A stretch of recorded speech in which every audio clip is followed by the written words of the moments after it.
Good morning! I'm Elizabeth from A Suitcase Full of Books, if you're new here, and today I wanted to do a rather special bookshelf tour. My grandmother passed away about a week ago, and now I'm here at her apartment, and as far as I know, her only real hobby was reading, so she has a lot of books.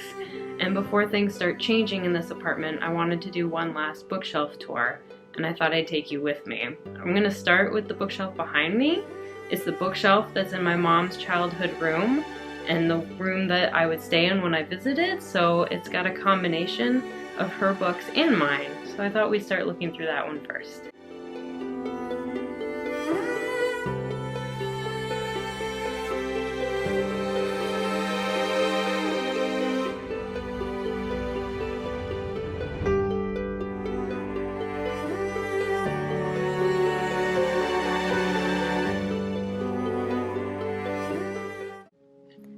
This bookshelf has a combination of old school books from both my mom and I. For example, this is my Song of Roland from college. This one is my mom's. I also love these really old copies of The Borrower, The Phantom Tollbooth. And she's got some great old Shakespeare books here. My favorite book on this shelf is this one, Letters from Camp. It's so funny. It's just full of very funny letters that kids have sent home. For example, Dear Mother, please don't bring Spot up to camp on visiting day. The food here isn't fit for a dog. Love, Jonathan. However, somehow stuck in this book are letters that my mom sent her parents from camp, and this one is my favorite. Says, don't forget to pick me up. I miss you.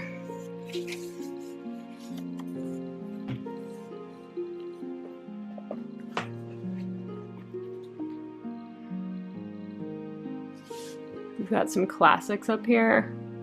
Jane Eyre, The Good Earth. We've got some newer ones. This probably came from me. It's The Great Gatsby. We've got some really pretty covers here of some classics. Got Little Women here.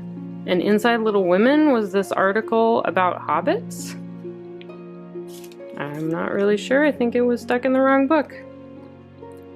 And then down here, we have some really old encyclopedias, and sadly those are probably so out of date that they're just gonna have to go. Because I spent most of my time in this room growing up, I'm very familiar with this shelf, but I didn't spend a lot of time looking at the shelves in my grandmother's room, and now that I've had some time, I've discovered where she's hiding all the really good classics, so let's go check that one out next.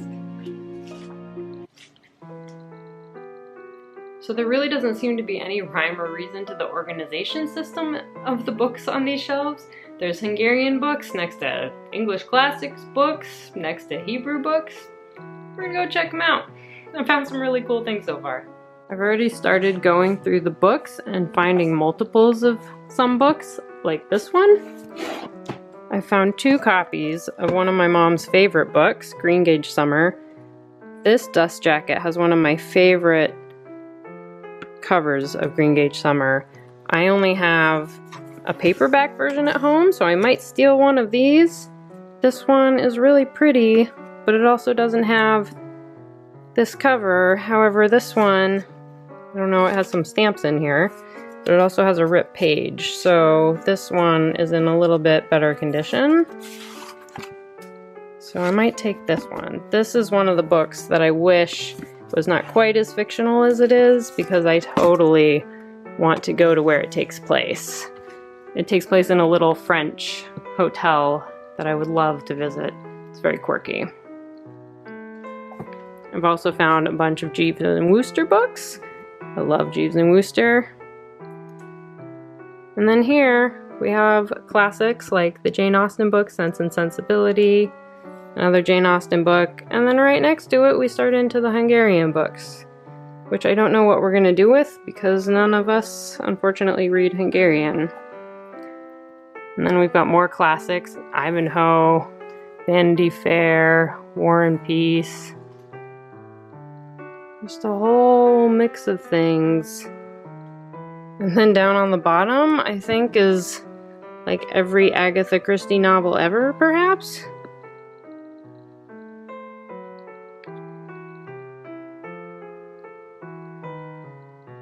Switching shelves here, we have another shelf of mixed languages, topics. She had books on every topic you could imagine. I love that I just found 3 copies of Bill Bryson's Neither Here Nor There. I don't know why you need 3 copies. Maybe she forgot she bought it already and it's just that good. And then his Notes from a Small Island. Unfortunately, my grandmother's mind started to go before we could really chat about any of these books, but these are the books that I would have loved to talk to her about. By this point, it probably won't surprise you to learn that my grandmother had a degree in library science and I followed in her footsteps in becoming a librarian. Okay, back to the books. My grandmother adored art books. She had so many. We thought for her remembrance reception that we would pull them out and let guests take a book if they wanted to remember her and give the book a nice new home. And the books just kept coming from every corner of the house. And this is like half of what was here.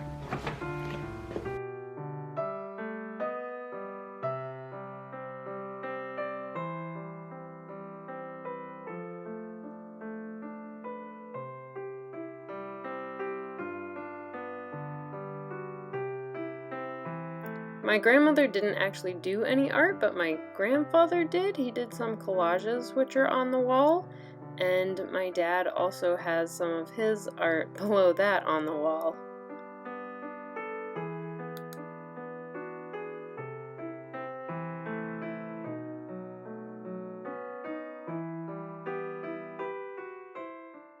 The final bookshelves I wanted to show you are in what used to be my grandfather's study.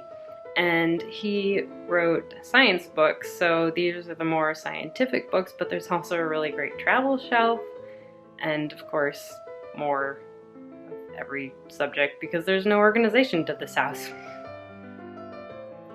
This is the shelf of organic and biochemistry books that my grandfather helped author, and right above it are all the travel guide books. Several of them are for the area because I imagine they must have been trying to figure out what they could do nearby.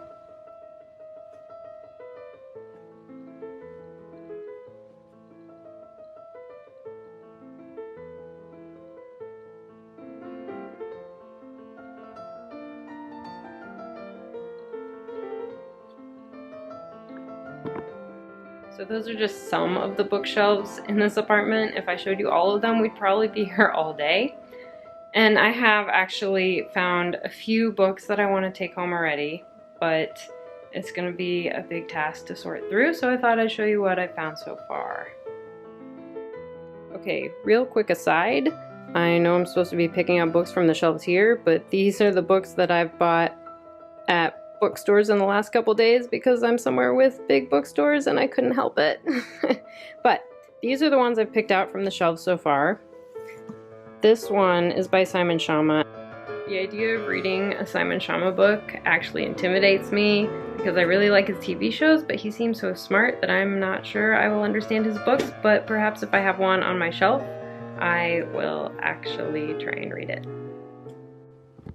The other book that looked really interesting is a historical portrait of Budapest in 1900. This just looked really interesting. And since I still have family in Budapest, I'm hoping to get back there at some point to go visit. I better get back to sorting books now, but thanks for coming along on this last tour through my grandparents' bookshelves. And if you like this kind of booktube book tour video, let me know in the comments below if I should do more of them, and don't forget to hit subscribe for more literary and travel fun, and I'll see you guys in the next video. Bye!